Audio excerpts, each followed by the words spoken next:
From Jericho to Jerusalem was a journey of 15 miles up the mountains by a very steep road, a road often dangerous on account of the robbers who were hidden among the rocks by the wayside.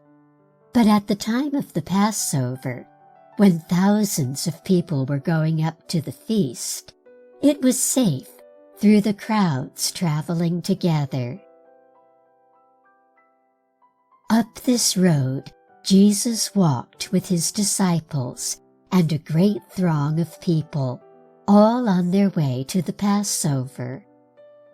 He did not, however, go directly to Jerusalem, but turned aside when near the city and stopped at the village of Bethany for a visit with his friends, Martha and Mary and Lazarus. They were very, very glad to see Jesus now, for you remember that on his last visit, some months before, he had called Lazarus out of his tomb to live again. It was on Friday, just 6 days before the Passover was to be held, that Jesus came to Bethany. There, at the house of a man called Simon, a supper was given in honor of Jesus. This Simon had been a leper, but had been cured by Jesus, so that he had his own reason for showing love and honor to Jesus. At the supper, the guests sat leaning on couches, with their heads toward the table and their feet away from it. And those who waited at the tables passed the food and drink around to the guests. Among those who were serving at the table was Martha, the sister of Lazarus. On the couch standing at the head of the table was leaning in the middle Simon, who gave the feast. On his right hand, in the place of honor, was Jesus, and on his left was Lazarus. On the side tables were lying the disciples of Jesus and other guests. Suddenly, into the room came Mary, the sister of Lazarus. She carried in her arms a jar made of marble, of the kind called alabaster. Its cover was sealed, but Mary broke the seal, and at once a rich perfume arose in the air and floated not only through the dining hall, but the whole house, for the jar was filled with a very fragrant and costly oil.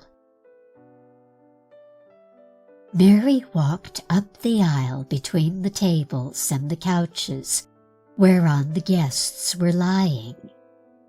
She came opposite to Jesus and poured some of the oil upon his head. Then, walking around the couch, poured the rest of it upon his feet and wiped them with her long hair, hanging loose about her shoulders. Everyone in the room was surprised at Mary's act, and one of the disciples of Jesus said out loud, "What a waste this is!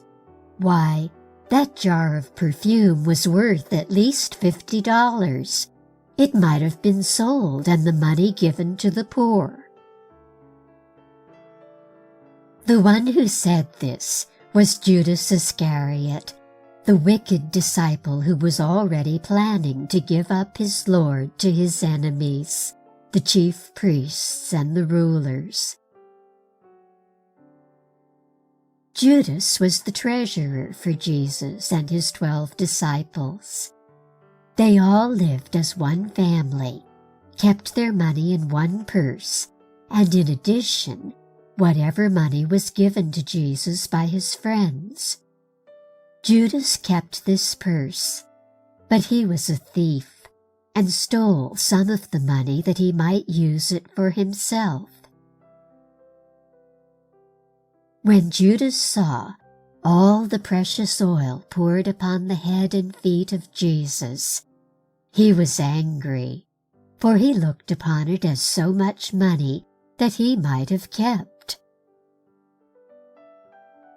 "Why do you find fault with this woman?" said Jesus. "It is a beautiful thing she has done to me.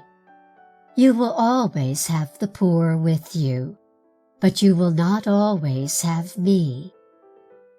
As she poured this perfume on my body, she did it for my burial, which is soon to take place. I tell you, wherever in the whole world my gospel shall be preached, the act of this woman will be told, and she will be remembered on account of it." All the friends of Jesus were expecting him to go to Jerusalem and set up his kingdom and rule. They did not understand his words about dying and rising from the dead. But Mary, among them all, knew that Jesus was soon to die, and it was not only to show her love toward him for bringing her brother to life, but in a very tender way to put into an act what she would not say in words, that her Lord would soon die and be buried.